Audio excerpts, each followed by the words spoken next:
Hello दोस्त, आप लोग कैसे हैं। आशा करता हूं कि आप लोग बहुत ही अच्छे होंगे। अपना YouTube channel Sanjay math centre में आप सभी दोस्तों का स्वागत है। एक आसान साइंस का नया टॉपिक लेके आए हैं, लीवर, जिसको उत्तोलक बोलते हैं। इसका एक एक क्वेश्चन हम अपने यूट्यूब चैनल के माध्यम से कराऊंगा। आई इसमें है कि उत्तोलक एक प्रकार का उत्तोलक है क्या। उत्तोलक जो है वो क्या है। तो उत्तोलक एक प्रकार का मशीन है जो हमारे कामों को आसान कर देता है। जो हम काम करते हैं उसको क्या करता है, करने में मदद करता है और उसको आसान बना देता है। उत्तोलक का यही काम है। उसके बाद है कि उत्तोलक में 3 पॉइंट होता है, जिसको एक पॉइंट को बोलते हैं भार बिंदु, जिसको लोड पॉइंट बोलते हैं, जहाँ पर भार रखा जाता है। दूसरा पॉइंट हो जाएगा फलक्रम हो जाएगा दूसरा पॉइंट, जिसको आलम भी बोलते हैं, या उसको मशीनी भाषा में जहाँ पर पेंच उच कसा जाता है। और तीसरा पॉइंट हो जाएगा जो जहाँ पर बल लगाते हैं, यानी फोर्स जहाँ पर लगाते हैं, वो तीसरा पॉइंट हो जाएगा।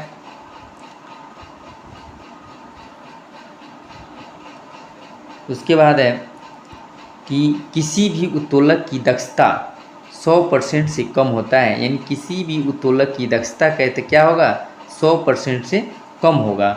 उत्तोलक में 3 बिंदु का होना अनिवार्य है। उत्तोलक में 3 बिंदु का होना क्या है, अनिवार्य है। एक लोड पॉइंट, एक फलक्रम, एक फोर्स, यानी जहाँ पर बल हम लगाते हैं। आइए देखते हैं 3 बिंदु को क्या क्या है। एक भार हो जाएगा जिसको लोड पॉइंट बोलते हैं। वो बिंदु जहाँ पर वस्तु होती है, वस्तु जहाँ पर होगा उसको बोलते हैं लोड पॉइंट, यानी भार बिंदु बोलते हैं। और इसके बाद 2 नंबर को हो जाएगा कि आलम्ब बिंदु। वह बिंदु जहाँ पर पेंच क्या होता है, लगा होता है, पेंच लगा होता है, उसको आलम्ब बिंदु बोलते हैं। प्रयास या आयास बिंदु, जिसको हम बल जहाँ पर लगता है उसको हम प्रयास या आयास बिंदु बोलते हैं। उत्तोलक आर्किमिडीज के सिद्धांत पर कार्य करता है। ये बहुत ही इम्पोर्टेंट पॉइंट है कि उत्तोलक किस सिद्धांत पर कार्य करता है, तो उत्तोलक आर्किमिडीज के सिद्धांत पर कार्य करता है। इसके बाद उत्तोलक 3 प्रकार का होता है। एक प्रथम श्रेणी का उत्तोलक, दूसरा हो जाएगा द्वितीय श्रेणी का उत्तोलक, एक हो जाएगा तृतीय श्रेणी का उत्तोलक। ठीक है, आइए प्रथम श्रेणी के उत्तोलक के बारे में जानते हैं कि इसमें कौन कौन सी चीज़ आती हैं। प्रथम श्रेणी के उत्तोलक में देखिए, एक है मेरा, इसमें बताया हुआ है कि इनमें आलम्ब बिंदु बीच में रहेगा, बाकी कोई भी नहीं। माने आलम्ब बिंदु क्या होगा, इसमें फलक्रम जिसको बोलते हैं वो बीच में सिर्फ रहेगा, और बाकी पॉइंट दोनों कात में रहेगा। जैसे लोड और फोर्स दोनों कात में रहेगा और फलक्रम बीच में रहेगा। जहाँ पेंच कसा हो वो उसको बोलते हैं फलक्रम, तो वो मेरा बीच में रहेगा। जहाँ वस्तु को रखते हैं वो मेरा लोड पॉइंट हो जाएगा, उसको एक साइड रखते हैं। और जो जहाँ पर हम दबाते हैं, जहाँ पर बल लगाते हैं, वो हो जाएगा मेरा फोर्स। ठीक है, उसको हम एक सिरे पर रखेंगे। आइए आगे इसमें देखते हैं कि इसका उदाहरण क्या क्या है। जैसे पिलास, देखिए दोस्त, पिलास आप लोग देखे होइएगा अपने घर में। पिलास में क्या होता है कि पिलास में एक बीच में पेंच कसा होता है। बीच में क्या होता है, पेंच कसा होता है। यहाँ पर एक पेंच कसा होता है, और इस पर ये सिरा और इस सिरा को क्या करते हैं, हम अपने हाथों से दबाते हैं, और यहाँ पर कुछ सामान को रख कर उसको हम दबाते हैं। तो ये वाला पेंच वाला जो भाग हो जाएगा उसको हम फलक्रम बोलते हैं, जिसको आलम्ब बिंदु बोलते हैं। और इस सिरे और इस सिरे को हम फोर्स पॉइंट बोलते हैं, जहाँ पर हम बल लगाते हैं। और इसको हम लोड पॉइंट बोलते हैं, जहाँ पर किसी वस्तु को रखते हैं। उसी प्रकार आ जाएगा मेरा अगला उदाहरण हो जाएगा कैंची भी मेरा क्या हो जाएगा, वो प्रथम श्रेणी का उत्तोलक हो जाएगा। उसके बाद तराजू में आइए, तराजू भी मेरा प्रथम श्रेणी का ही उत्तोलक हो गया, तराजू।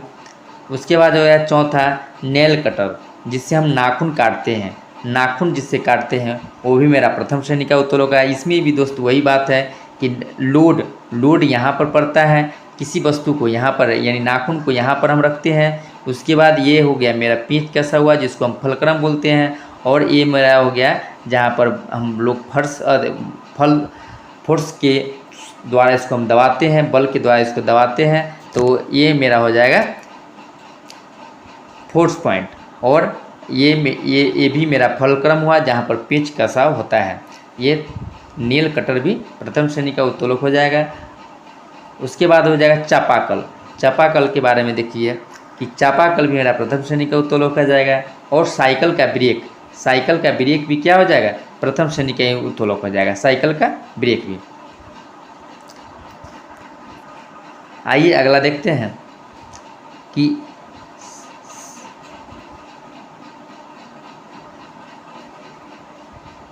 अगला है किसी सॉस जो हम लोग पार्क उर्क में देखते हैं कि बच्चा लोग झूला झूलते हैं, वो भी मेरा प्रथम श्रेणी का उत्तोलक हो जाएगा, सीसॉर्स। उसके बाद सरसी जो होता है, जो बढ़ई लोग यूज करता है, वो भी मेरा प्रथम श्रेणी का उत्तोलक हो जाएगा। उसके बाद द्वितीय श्रेणी के उत्तोलक में देखते हैं कि इसमें कौन कौन से आते हैं। तो इनमें वस्तु बीच में होता है। वस्तु कहाँ होता है, वस्तु बीच में होता है। जैसे देखिए फलक्रम कात में हो जाएगा इसका, लोड यानी वस्तु को बीच में रखेंगे और दबाएंगे यानी फोर्स लगाएंगे साइड से। जैसे सरौता, इसका उदाहरण होगा, प्रथम उदाहरण सरौता में देखिए जो हम फलक्रम हो जाएगा, पेंच लगा रहता है, कात में हो जाएगा, और वस्तु को बीच में रखेंगे और इसको फोर्स लगाएंगे कात में, सरौता हो जाएगा प्रथम श्रेणी के उत्तोलक में। उसके बाद दूसरा उदाहरण हो जाएगा खैनी काटने का मशीन हो जाएगा। उसके बाद तीसरा हो जाएगा कि नींबू निचोड़ने का मशीन। चौथा हो जाएगा एक पहिया कूड़ा गाड़ी यानी कूड़ा ढोने वाला मशीन जो होता है वो हो जाएगा।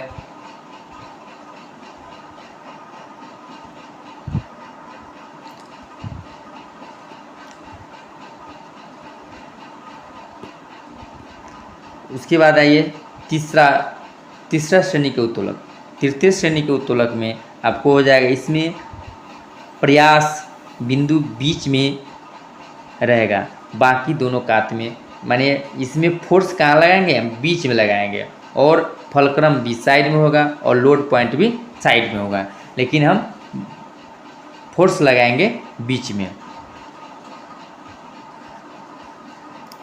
इसका उदाहरण होगा जैसे चिमटा आप लोग देखे होइएगा कि चिमटा को हम बीच से दबाते हैं। इसका यहाँ पर हो जाएगा, आपको वस्तु यहाँ पर रखी जाती है, इसका पेच यहाँ पर कसा रहता है और इसको हम दबाते हैं बीच में। उसके बाद हो जाएगा दूसरा उदाहरण किसान का हल भी हो जाएगा, तृतीय श्रेणी का उत्तोलक। किसान का हल, हाथ में बेलचा, यह तृतीय श्रेणी का उत्तोलक हो जाएगा। उसके बाद देखिए कि इसमें एक सूत्र है कि भार और भार भुजा बराबर होता है आयास और आयास भुजा। बराबर क्या होता है, आयास और आयास भुजा। उसके बाद होता है कि यांत्रिक लाभ बराबर होता है कि भार बटे आयास होता है। भार बटे आयास होता है या आयास भुजा बटे भार भुजा होता है। आयास भुजा बटे भार भुजा होता है। उसके बाद है कि प्रथम श्रेणी के उत्तोलक का यांत्रिक लाभ एक से बड़ा, एक से छोटा और एक के बराबर होता है। देखिए एक से बड़ा, एक से बड़ा, एक से छोटा, एक से बड़ा, एक से छोटा और एक के बराबर होता है, और एक से बराबर होता है। उसके बाद द्वितीय श्रेणी के उत्तोलक का यांत्रिक लाभ एक से बड़ा होता है। द्वितीय श्रेणी का उत्तोलक का यांत्रिक लाभ जो होता है एक से क्या होता है, बड़ा होता है, एक से बड़ा होता है। और तृतीय श्रेणी के उत्तोलक का यांत्रिक लाभ एक से छोटा होता है, एक से छोटा होता है, एक से क्या होता है, छोटा होता है।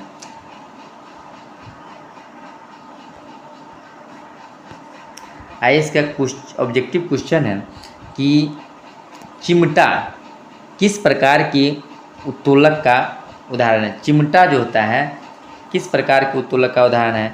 ये हो जाएगा मेरा तृतीय श्रेणी का उत्तोलक है। तृतीय प्रकार का उत्तोलक का उदाहरण, मशीन की दक्षता होती है तो 100% से कम होती है। उत्तोलक किस सिद्धांत पर कार्य करता है?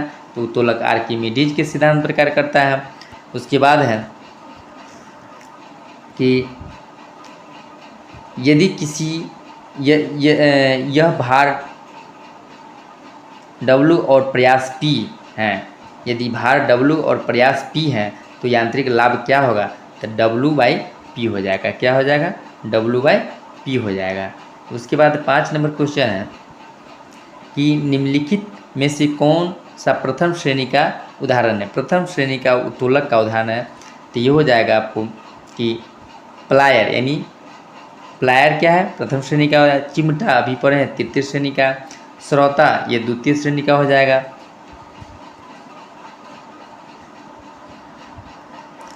उसके बाद हो जाएगा कि निम्न में से कौन सा यांत्रिक लाभ के लिए सही है? तो यांत्रिक लाभ हम पढ़े हैं कि भार बटे आयास होता है यांत्रिक लाभ। उसके बाद 7 नंबर क्वेश्चन है कि निम्न में प्रथम श्रेणी का उत्तोलक कौन है? तो इसका तराजू हो जाएगा जो प्रथम श्रेणी का हो जाएगा। हल हो जाएगा तृतीय श्रेणी का। श्रोता हो जाएगा आपको द्वितीय श्रेणी का। और मनुष्य का हाथ भी हो जाएगा तृतीय श्रेणी का। दोस्त, ये वीडियो आपको कैसा लगा आप लोग बताइएगा कमेंट करके, और इसको सब्सक्राइब और लाइक करना नहीं भूलें दोस्त, क्योंकि एक वीडियो बनाने में बहुत मेहनत लगता है। आप लोग प्लीज़ लाइक और सब्सक्राइब कीजिएगा। Thank you.